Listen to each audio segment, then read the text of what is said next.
Ni food there, Father. I'm not for your dog, my boy.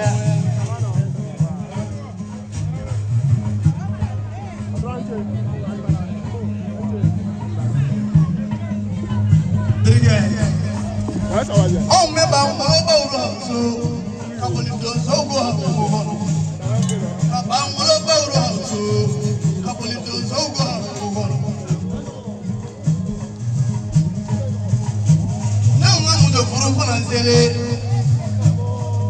Mami mafaga do fanga shini na buru jalani mo ka boy beni shini sogoma amanga shefaga tarakai shini sogoma amanga moni kala mami shini sogoma amanga buru jalani on nangara mo shina so amaro kanga kai to zuri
ni fiye dɔ wele i bɛ mɔgɔ fila ni yɔrɔ tobi a n'a ka bere minɛ na don ko kamangelen bɛ yan ko ne yɛrɛ ka t'o kɛ naji ye i da sɔgɔ ko su min bɛ kɛ a bɛ dɔ fitiri fɛ.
La ma mi ye ma la bolo ibe miri mun bola miri de je bala ikani furu mu to la fala imiri na mun bola yezo kani miri wala to na arna imiri na mun bola yezo sko kile be fa alma se polison sko ni kile be fa alma se bolo bala blam sko ni kile be fa alma se bolo de na blam sko ni kile be fa alma se bolo bala blam ni fendi kono fendi bolo enye fonde ngi nyongo duzo ni iye mu ngene ni pese ma ko ne feu ma fe ka fe no ga ne bi meta mi na kile ma ke zuwa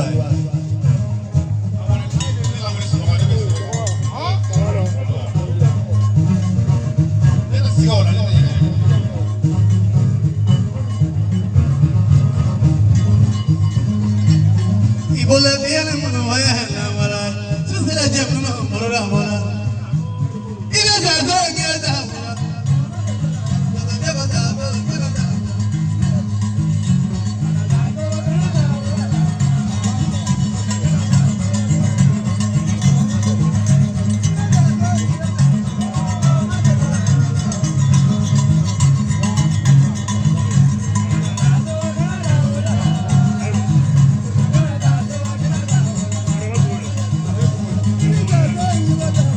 Yesu mukana kalonena ima agile jigi chakoro jagitela ka agile jigi madu farala na agile jigi baba makasala o ka agile jigi gomara monde balila boni mumari karafi ka agile jigi gortal de na bala ngal ka agile jigi amiru jigi la de bedo do yemi fo beri kalonena wati jigi amiru jigi la beri awati jigi marfarana awati jigi sanju tawre la yamrude mugari mancha be akili jigi toro wor morga jarala ima soyi ile aruna anya wele kero kenaka abitan jabini to so soyi kan jabini na fami suna akuga borani sunsan fly ani woro fla kadasi ba fla daga koko di amara ma ko so to so mai kamara kwalla amara ya na wuli ko so bala ka be so fala da wotu menen ko aboranda si ba fla wala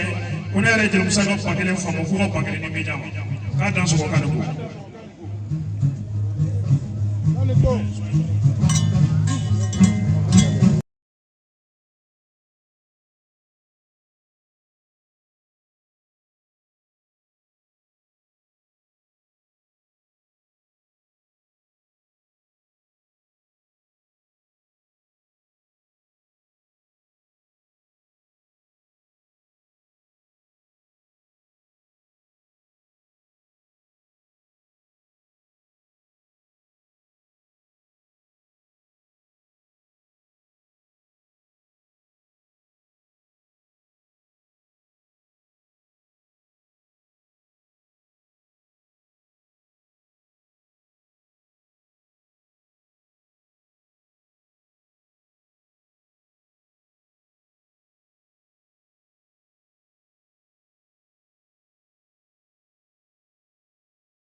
Ite foli ni nama ka ko so foli pa ni pa wolo la foli la ka te ni jeni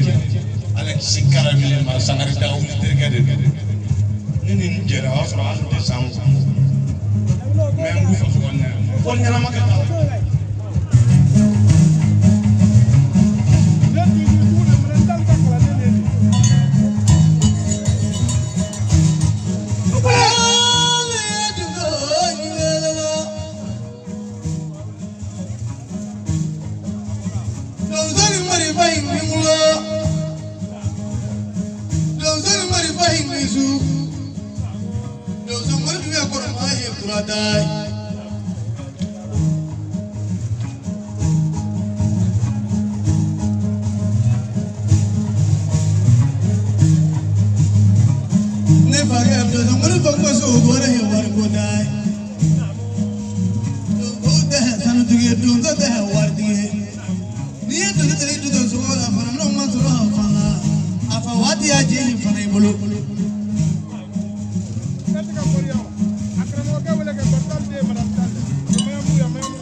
ya ko ga doy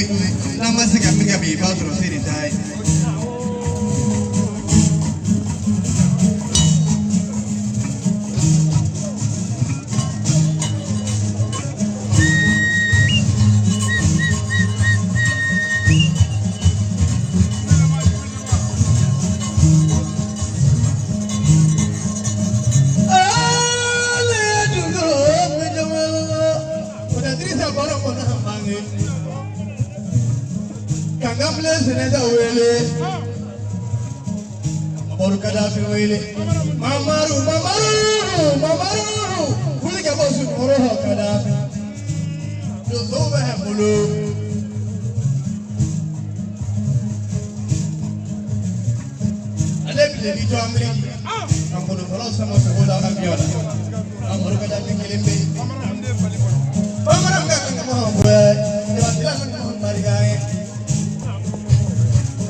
ne mali fali de Amerika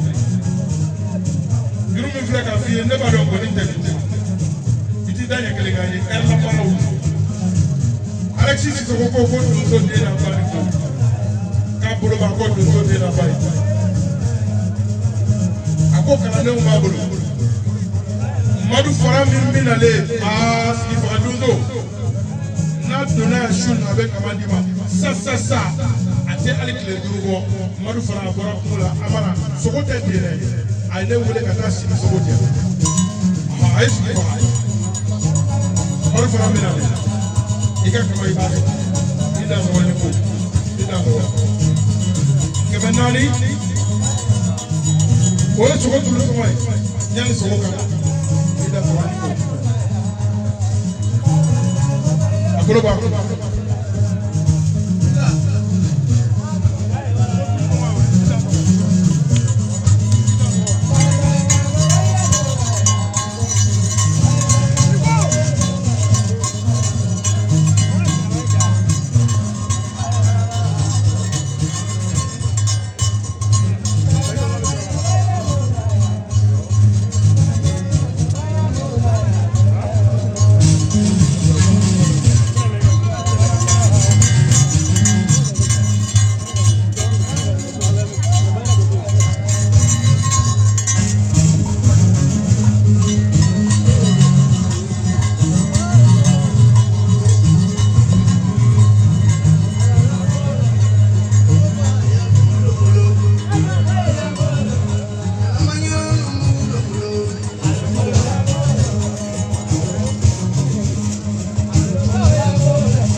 Amari kaza kwa mun loma amara igam ngoni ko he fona me fe na ke du lo ga fona me mo ta ke du lo ga amara fomba ni kadala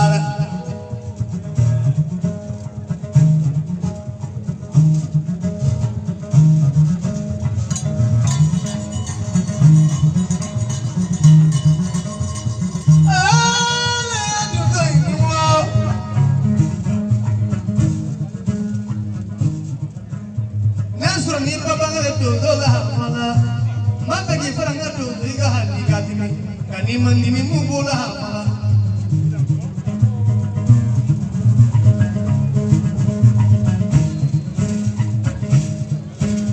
dozo solo wala hamala pagale ga yen dozo wala hamala fawala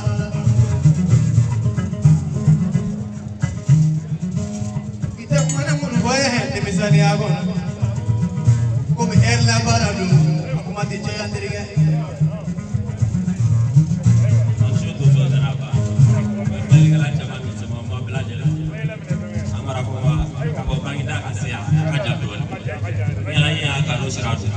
ya dozo so ko ko na la so ashura dozo so ko be dima e mena ne ya wo do so mai ara kabi so do so la ko ke mena ni biya ko mena ko so to so mai na mari desra chedo de masa do e dinga ko ka fo wala kase ina ma fla do ni ina ma aji berti akwai ni wati ni na bi la mai treti la kana bijaka amara kale mi e ba to ne ba to kome ko sunna na foro ko tede amara iko so ko flani ko ga bla ka dima ko se ni ko mo wati ke jega mi na jega tu ne ba ko ande ga mi na foro ka se ko ka sie amara ko don do ko malo ko ko ka be para sa foro la ani misi vraiment jeli ka ko ke no en larabie ka so mani kala la mo ka fere ni kala la ka problema na fulo ale de banko ka bi kalala ka jil musa re kalala ko mi mana wala wa e ba le do ale bi do ito ran ko tara du ko ka kay mi ki e mo do ne re ko kala mo kara ne sene jine ko me sunna ko ko te chala amara kay wo di ma ko ke retraite sunna ko me ko ambe kala ko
Parce que les hommes tout amra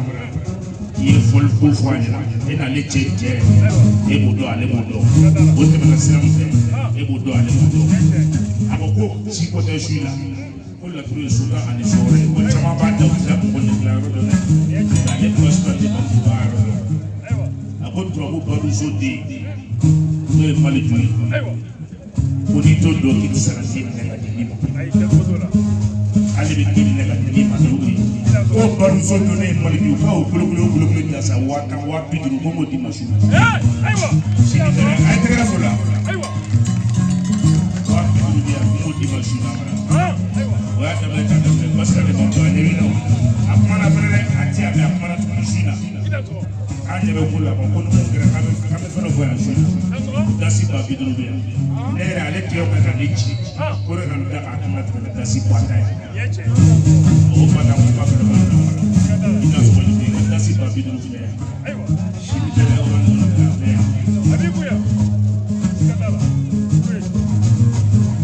wa bidru ya so ina so ne wa bidon da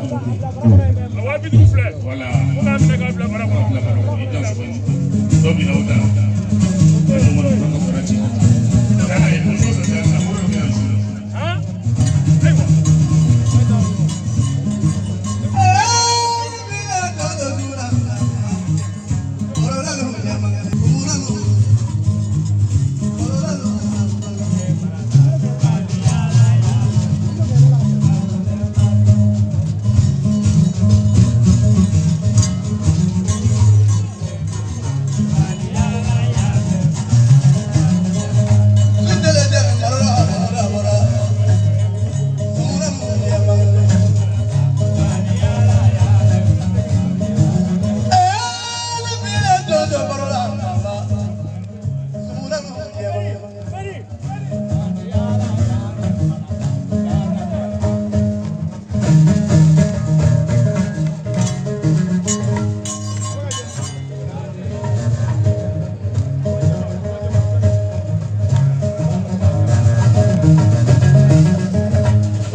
Awak muda kira mahar jeni lara, muda tu dia tahu besri jelo. mo da hajiro kuligi yo mo mo go ga mai kuligi tanga tama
Sasa jadi am tu sira ba koro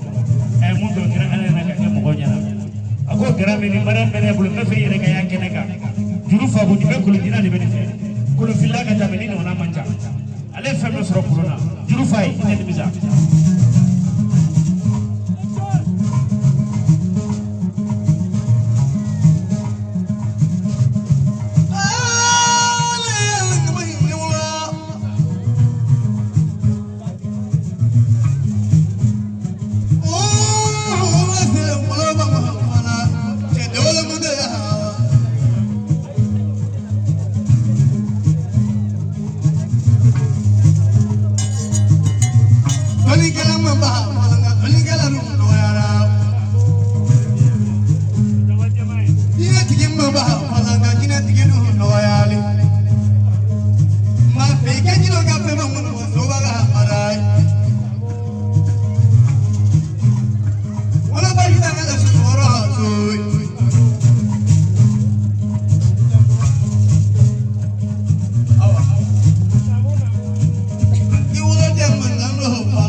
a dɔgɔkɛ bɛ yan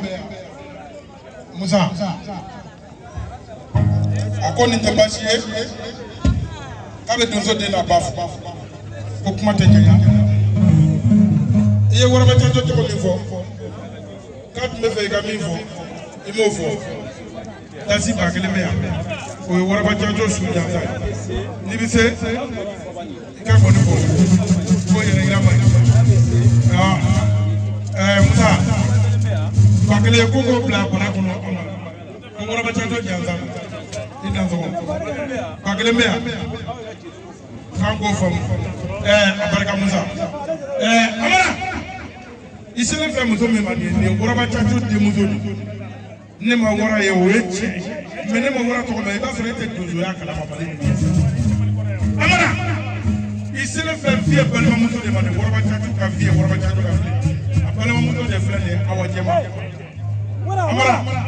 ko in tɛ caya Awa Jɛma kumana a ko i ye juru min fɔ juru ti fɔ fiyewu ko juru ti jɔ fɔ i y'a faamuya a ye dantigɛ dɔw fɔ Musa a kɛ to sa Musa la baara dɔ an tɛna kuma in caya dantigɛ dɔw de dira a ma a ye mɔgɔ bila ka taa finiw ta ka na a ko an bɛ Wasolo ka kɔɲɔko kɛnɛ de kan maa caman bɛna kɔɲɔyɔrɔ la nka u bɛ ɲinɛ kɔɲɔkɛ yɛrɛ kɔ k'ale b'a daminɛ fɔlɔ kɔɲɔkɛ la awɔ a ko fini tɛ ten dɛ vakisi yɛrɛ musow bɛ yan a bɛ na ni vakisi min ye musow bɛ na a lajɛ a ko a bɛ vakisi tafe saba den 5 k'o sɔrɔ n'i kɛra kɔɲɔkuratigi ye i ɲɛ b'a la tafe saba den 5 ko k'a minɛ ka 5000 d'a kan ko k'o di Wasolo n'a furumuso ma Awa Jɛma gosi a ko cɛ dɔ bɛ kɛnɛ kan yan n'o ye Jikɔrɔni Solo ka dɔgɔnin ye fɛn kɔnɔntɔn kanu fɛn kɔnɔntɔn ni min y'i kanu i k'o kanu ni min y'i kɔ i k'o kɔ a ko Solo ka tumani depuis don min na denmisɛnninw ka mɔnifɔ kɛra Falajɛ ni tumani y'ale fasa da o kɛnɛ kan o don ni bi cɛ tumani ti fama ale ma hali n'ale famana cogo o cogo tumani bɛ taa bɔ ale la a b'ale wele telefɔni na tumani u ye hɔrɔnya min kɛ hali n'i m'ale fasa da su in na ka 5000 bɛ yan ko k'a d'i ma waraba caco denmuso kun tɛ Awa Jɛma o bɔlen kɔfɛ Amara e min ye ngɔni fɔ Awa Jɛma ko ten a ko dasi 1000 bɛ yan 1000 ko k'a d'i ma o nɔgɔ filɛ yɔrɔ la jolo caman bɛ bɔ yen dɛ a ma tila dɛ a ko an bɛ kɛnɛ min ka su in na n'i y'a mɛn ko diɲɛ ɲɛ b'a la a sababu ye maa dɔw ye mais ale yɛrɛ ka yan sɔrɔ a sababu ɲuman ko ye jigiya bulon ye a ko 2000 bɛ yan ko k'a minɛ ko k'a di jigiya bulon o bɔlen kɔfɛ a ko arajo so mɔgɔ minnu bɛ yan ko 2000 bɛ yan ko k'a minɛ ko k'a di olu ma Musa sera wa jeli Musa mana fɔlɔ a ko Musa bɛ sira fɛ ka na a ko 2000 bɛ yan ko k'a minɛ ko k'a di jeli Musa ma o bɔlen kɔfɛ a ko animateur dɔ bɛ yen n'o ye Moriba Sise Moriba tuma bɛɛ a b'ale ka foli k'a ka émission na mɔgɔw b'a wele k'a fɔ a ye ko cɛ dɔ bɛ k'i fo n'o ye Moriba Sise Moriba ka kini hɔrɔnya a ko dasi 1000 bɛ sɔrɔ ko k'a minɛ ko k'a di Moriba ma k'a sara tɛ dɛ k'a k'o minɛ ko k'o don woro la ne b'a dɔn worotigiw ɲɛ bɛ haramuya ma o bɔlen kɔfɛ a ma tila dɛ a ko dasi 2000 bɛ sɔrɔ tuguni ko k'o minɛ jeli tɔ minnu bɛ yan ko k'o di olu fana ma o bɔlen kɔfɛ a ko ne yɛrɛ jelibeni a ko dasi 4000 bɛ sɔrɔ ko k'o di ne jelibeni yɛrɛ ma ɔ ne sɔnna o la hakili la dantigɛ min fɔra Awa Jɛma ni n filila ɔ ni ɲinɛna min kɔ a ka hakili lajigin Ala sago i sago dasi 1000 bɛ yan ko k'o di animateur grand bɛɛ fana ma. Amara yɔrɔ ko mo su na ka di kojugu Sulemani Bagayogo ka bɔ Faransi a ye sama ninnu bolo di ma Sulemani Bagayogo a ko k'a ma se yan dɛ ne bɛ Faransi de a kɔni bɛ k'i la su la 150 000 waa 30 ko k'o di ma su la a ye tɛgɛrɛ fɔ i bɛɛ bɛ yan dɛ a bɛɛ dafalen bɛ yan ko k'a di ma su la Sulemani Bagayogo a bɛ Faransi su la k'a bɛ k'i la Amara k'i ye hɔrɔn ye.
Sefuga somano nyandra soma imanja awur kibe somano nyandra soma imanja kalau nale mo jamala hote pedo kalau mata habari daula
wasabɛ jasa ye wari de mɔgɔlankolon jasa ye bolobu de n'i m'a cɛ ɲɛnɛ b'a cɛ la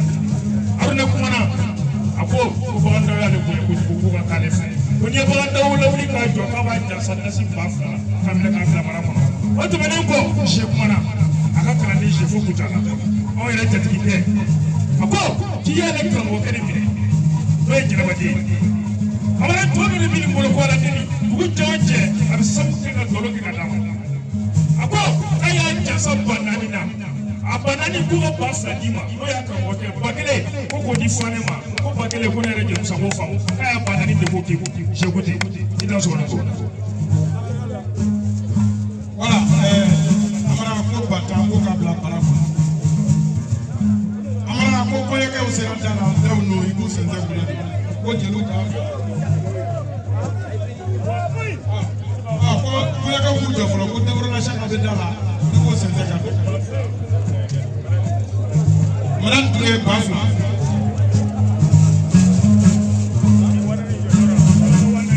banani ko ka di waso da la ko ne bolo ya awa jama ko te ko wa fila ko ka di cameraman ma san fo mene ko wa fila mene wala ko le bora to so de awa jama ko te alexis ko mu be kene ka ko wa kele mene ka dama ko ma ta ko te so ko te ka ko samuro na ko se fa de ya o ma ta so wa ni ko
Samale,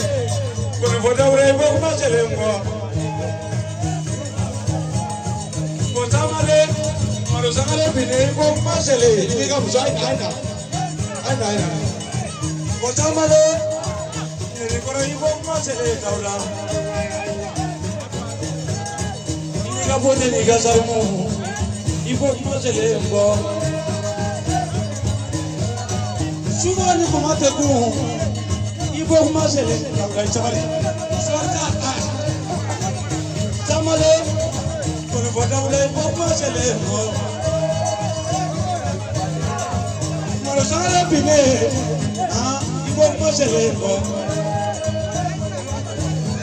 Kone foda ata ko ata tu yaru ata samale sinada urundo ibo kuma selengo. Seate motola maro samale na kanu ko kuma selengo. Ko sama ko amara dirigo ko wadi selengo. Ko samale ko foda ura ibo kuma selengo. Tukukilale ora bila bola. Ibo blai na kana ko ba selengo.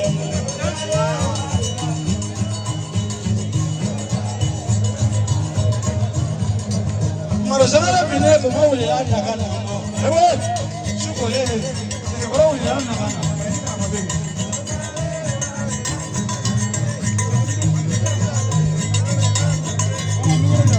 Hey,